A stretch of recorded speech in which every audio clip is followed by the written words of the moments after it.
sa pagbangon.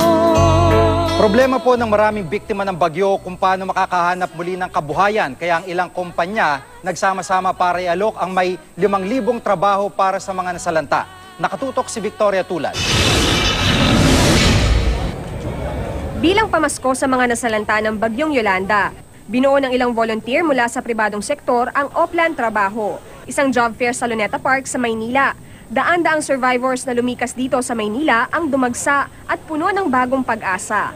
Ayon sa head ng job fair, 5,000 trabaho ang alok nila sa tulong ng 500 employers. Hindi lang bahay ang nawala sa kanila, kundi pati kabuhayan. Habang nandito sila, we wanted to give them parang emergency employment. Hindi na hiningan pa ng mga dokumento ang mga residente dahil nasira ito ng super typhoon. Kapag natanggap, tsaka na lang daw sila hihinga ng mga dokumento ng employer.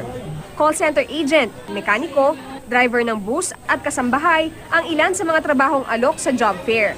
Puno naman ng pag-asa ang mga aplikante na handa raw tanggapin kahit anong trabaho. May experience naman ako sa maintenance, janitor po. Baka pwede, yan na yung pasokin ko. May balak pa ba kayong bumalik ng palo? Hindi. Kasi nagkaroon na ng phobia. Mahirap. Ang mga matatanggap sa trabaho agad bibigyan ng orientation. Bukod sa hanap buhay, bibigyan din ng libreng damit pamasok ang mga residente.